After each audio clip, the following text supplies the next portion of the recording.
ഈ സിന്ദൂറിന് ശേഷം ഈ സീ വോട്ടറും ഇന്ത്യ ടുഡേ നടത്തിയ സർവേയിൽ ആദ്യമായിട്ട്, അതായത് കഴിഞ്ഞ 11 വർഷത്തിന് ശേഷം ആദ്യമായിട്ട് ഒരു മീഡിയ ഓർഗനൈസേഷൻ BJP ഭയങ്കരമായിട്ട് അനുകൂലിക്കുന്ന ഒരു മീഡിയ ഓർഗനൈസേഷൻ, പക്ക ഗോദി മീഡിയ എന്ന് വേണേൽ പറയാം, അവർ പറഞ്ഞു മോദിയുടെ ഇമേജ് താഴെ പോയി. ഇതാണ് ഞാൻ പറഞ്ഞ 2 രീതിയാണ് ഇന്ത്യൻ പൊളിറ്റിക്സ്, ഓപ്പറേഷൻ സിന്ദൂറിന് മുമ്പ്, അതിനുശേഷം.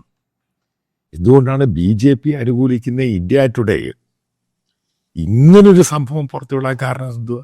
സിമ്പിളായിട്ട് ഇന്ത്യയിലെ ജനങ്ങൾക്ക് മനസ്സിലായി. അതായത് ഈ സീ വോട്ടർ സർവേയുമായിട്ട് ബന്ധപ്പെട്ട് ഏറ്റവും കൂടുതൽ അവര് എടുത്തിരിക്കുന്നത്, അതായത് ഈ സാമ്പിളുകൾ എടുത്തിരിക്കുന്ന ഇവിടുന്ന് സിറ്റികളിൽ നിന്നാണ്, അതായത് ഗ്രാമങ്ങളിൽ നിന്നല്ല, സിറ്റികളിൽ നിന്ന് പറയാൻ തുടങ്ങി.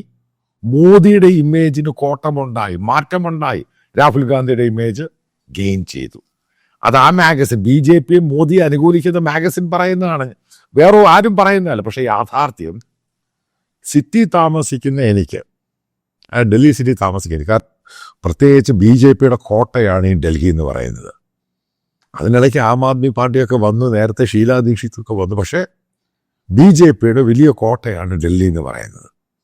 ഇവിടെയുള്ള ആൾക്കാരുമായിട്ടൊക്കെ സംസാരിക്കുമ്പോൾ അറിയാമല്ലോ, അവർക്ക് ഈ പറയുന്ന പോലെ പഴയ പോലെ മോദി ഫ്രാഗും മോദി ഭക്തും ആ പുല്ലൊക്കെ അങ്ങ് പോയി. ഓപ്പറേഷൻ സിന്ദൂറാണ് ഒറ്റ കാരണം.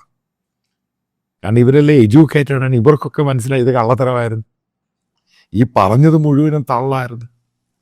അതിനുശേഷം നിങ്ങൾ ശ്രദ്ധിച്ചോണം, പെട്ടെന്ന് ഒരു ക്യാമ്പയിൻ BJP തുടങ്ങി. അതിന്റെ തുടക്കം തുടങ്ങിയ RSS ആണ്.